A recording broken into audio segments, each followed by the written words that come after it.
دوستو، ایک نہر کے کنارے ایک گلابی باغ میں رنگ برنگے گلاب کے پھولوں کے کھلنے کی دیر تھی کہ ہر طرف خوشبو ہی خوشبو پھیل گئی تھی۔ باغ کی مالکن ٹونی چڑیا گلاب کے پھولوں کو دیکھ دیکھ کر پولا نہ سماتا تھا۔ ٹونی چڑیا کی عادت تھی کہ وہ ایک ایک پھول کو سونگھتا اور ایک ہی جملہ دہراتا، واہ کیا بہینی بہینی خوشبو ہے۔ ٹونی چڑیا کو کیا معلوم تھا کہ ساری ہی گلاب آپس میں باتیں کرتے ہیں، اپنی خوبصورتی پر ناز کرتے ہیں۔ وہ ٹونی چڑیا کے سامنے اپنی اپنی ٹہنی پر لہراتے ہوئے باتیں کرتے جاتے تھے۔ ٹونی چڑیا ان کی باتیں سن نہ پاتا تھا۔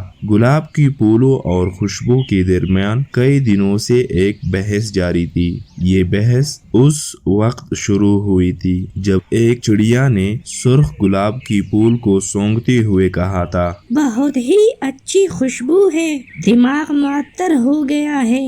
یہ بات سن کر خوشبو نے سرخ گلاب کی پھول کی طرف دیکھا اور کہا، تمہاری جو تعریف ہوتی ہے وہ میری وجہ سے ہوتی ہے، تمہاری ساری اہمیت میرے دم سے ہے۔ میں نہ ہو تو تمہیں کون پوچھے گا، میں ہوں تو تم ہو۔ سرخ گلاب نے خوشبو کو گورتے ہوئے کہا، واہ اچھی کہی، تمہیں سونگنے کے لیے ہمارا ہونا بھی ضروری ہے۔ واہ گلاب میاں واہ، میں چلی گئی تو تم سب پھولوں کو کون پوچھے گا۔ خوشبو کی باتیں سن کر ہر گلاب نے اس کی طرف دیکھا تھا۔ ایک ٹہنی پر اگے ایک ننھے سے گلاب کی پھول نے خوشبو سے پوچھا، کیا تم مجھے بھی چھوڑ جاؤ گی؟ میں تم سب کو چھوڑ جاؤں گی، پھر کبھی واپس نہ آؤں گی۔ گلاب کی پھول سمجھے کہ خوشبو یہ بات انہیں ڈرانے کے لیے کہہ رہی ہے، لیکن انہیں اس وقت صدمہ پہنچا جب رات کی تاریکی میں خوشبو چپکے سے پھولوں سے نکل کر دور کہیں چلی گئی۔ خوشبو کی رخصت ہونے سے جہاں گلاب کی پھول اداس تھے،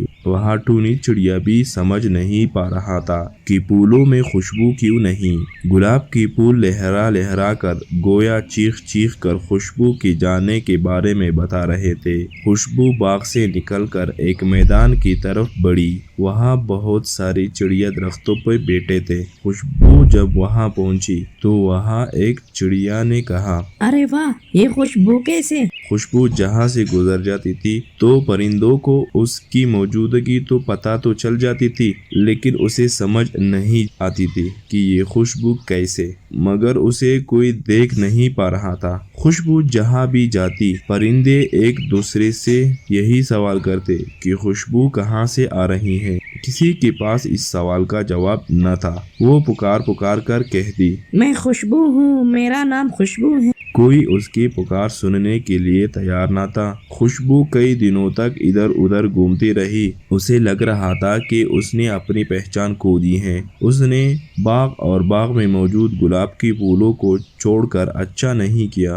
گلاب کی پھول بھی اس کی بغیر اداس تھے۔ وہ خوشبو کی آنے کی راہ دیکھ رہے تھے۔ جس گلاب کے پھول کا خوشبو سے جھگڑا ہوا تھا، اس کا سر ندامت سے جھکا ہوا تھا۔ سب پھول اس سے ناراض تھے۔ اس کی وجہ سے خوشبو سب پھولوں کو چھوڑ کر چلی گئی تھی۔ اس نے کہا، میں نے خوشبو سے لڑائی کر کے اچھا نہیں کیا۔ خوشبو واپس آئے گی تو میں اس سے معافی مانگ لوں گا۔ خوشبو کے بغیر ہم سب ادھورے ہیں۔ سرخ گلاب کی باتیں خوشبو سن رہی تھی۔ وہ چپکے سے باغ میں لوٹ آئی تھی۔ وہ درختوں کے قریب کھڑی تھی۔ اس کی باغ میں آتے ہی ہر طرف خوشبو بکھر گئی تھی۔